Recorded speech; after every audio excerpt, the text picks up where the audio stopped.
Hi everyone. ఏంది జగన్మోహన్ రెడ్డి గారు ఓటమిపై బాగా పట్టుకున్నట్టుంది. అధికారం పోవడానికి రోజులు దగ్గరలోనే ఆసన్నమైనట్టు అర్థమైపోయినట్టుంది అనుకుంటా. అందుకే నిన్న జరిగిన దిశానిర్దేశం కార్యకర్తల సమావేశంలో నీ పార్టీ కార్యకర్తలు అడిగిన ప్రశ్నలకి సమాధానం చెప్పలేక, నీ పార్టీ కార్యకర్తలు అడుగుతున్న వాటికి సంజాయిషి చెప్పుకోలేక నువ్వు చేసిన వాళ్ళ మభ్యపెట్టాలన్న ప్రయత్నం ఏదైతే ఉందో ఖచ్చితంగా అది నిజం అనిపిస్తుంది.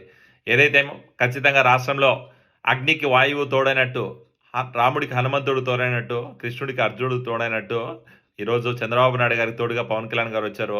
తెలుగుదేశం పార్టీ జనసేన కలిసి ఎన్నికల్లో పోటీ డిసైడ్. తెలుగుదేశం పార్టీ జనసేన కలిసి ఖచ్చితంగా ప్రభుత్వాన్ని ఏర్పాటు చేస్తున్నాయి. నీ పార్టీకి రాష్ట్రంలో వ్యతిరేక పవనాలు ఇస్తున్నాయి, ప్రజలందరూ కూడా వ్యతిరేకిస్తున్నారని చెప్పి నీకు అర్థమైపోయింది. కాబట్టే ఈరోజు మీ కార్యకర్తలకి సంజాయిషి చెప్పుకోలేక కార్యకర్తలకి మభ్యపెట్టే ప్రయత్నం కోసం ఇలాంటి మాటలు మాట్లాడినట్టు కనపడుతుంది. ఒకసారి ఆయన ఏం మాట్లాడాడో విన్నామో ఆ తర్వాత మాట్లాడతా. అందరితో కూడా నేను విన్నవించేది ఒకటి, దయచేసి అపోహలు నమ్మద్దండి. మరీ ముఖ్యంగా ఈనాడు చదవద్దండి, ఆంధ్రజ్యోతి చదవద్దండి, ఈ ఈటీవీ, ఏబిఎన్, టీవీ5 చూడొద్దండి. ఓకే, విన్నారు కదా. అపోహలు నమ్మద్దంట, ఈనాడు ఆంధ్రజ్యోతి పేపర్ చదవద్దంట, ETV, TV five, ABN Andhra Jyothi channel చూడొద్దంట.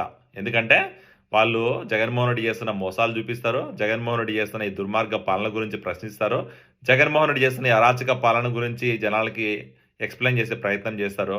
అలాగే ఈరోజు జగన్మోహన్ రెడ్డి పార్టీ నాయకులు చేస్తున్న ఈ ఇసుక దందాలు, స్మగ్లింగ్లు, రోడ్ మైనింగ్ పనులు, అలాగే ఏమైతే రెడ్ శాండిల్ స్మగ్లింగ్ లేకపోతే గంజాయి వ్యాపారం అన్ని ప్రజలకు చూపిస్తారు. కాబట్టి ఆ ఛానల్లో చూడొద్దని చెప్పి చెప్తున్నాడు.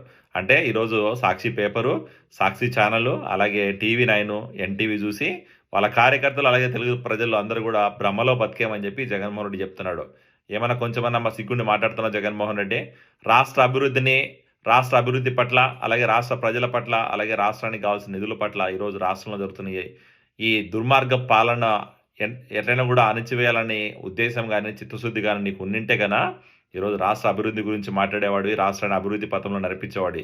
అలాంటి ఉద్దేశం నీకు లేదు కాబట్టే ఈరోజు కేవలం అధికారాన్ని స్వార్థ ప్రయోజనాల కోసం, స్వలాభం కోసం నీ అధికార దుర్వినియోగం చేసి ఈరోజు రాష్ట్రాన్ని రావణ కాస్త చేసి 4.5 సంవత్సరాలు 5 సంవత్సరాల తర్వాత ఈరోజు ఎన్నికల దగ్గరికి వచ్చేసరికి జనాలకి ఎట్లా చెప్పాలో, జనాలను ఎట్లా మభ్యపెట్టాలో అర్థం కాక ఈరోజు మళ్ళీ పక్క పార్టీ నాయకుల మీద, అలాగే టీవీ ఛానళ్ళ మీద బురద జల్లే ప్రయత్నం చేస్తున్నావు చూసావా? అది నీ దుర్మార్గపు ఆలోచన, అది నీ రాజకీయం. ఖచ్చితంగా నువ్వు చెప్పే మాయ మాటలు, నువ్వు చెప్పే దొంగ మాటలు ఎవరు నమ్మే పరిస్థితి లేదు.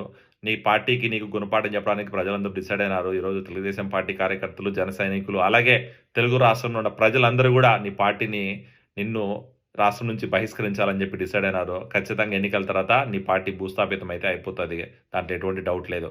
సో నువ్వు ఎన్ని ప్రయత్నాలు చేసినా, ఎంతమందిని మభ్యపెట్టాలని ప్రయత్నం చేసినా, మహా అయితే మీ సాక్షి పేపరు, సాక్షి టీవీ చూసేవాళ్ళని, లేదా టీవీ9, ఎన్టీవీ చూసేవాళ్ళని మభ్యపెడతావు. కానీ నిజంగా ఈరోజు సొసైటీలో జరిగే అరాచకాలని, సోషల్ మీడియాను ఫాలో అయ్యే వాళ్ళు, అలాగే తెలుగు రాష్ట్రం మీద, తెలుగు రాష్ట్ర అభివృద్ధి మీద చిత్తశుద్ధి ఉన్న వాళ్ళు ఎవరు నీకు ఓటేయరని చెప్పి కూడా అర్థమైపోయింది. సో ఖచ్చితంగా నీ పార్టీకి నీకు గుణపాఠం చెప్తారు Jaganmohan Reddy. Bye bye Jaganmohan Reddy, bye bye Jagan.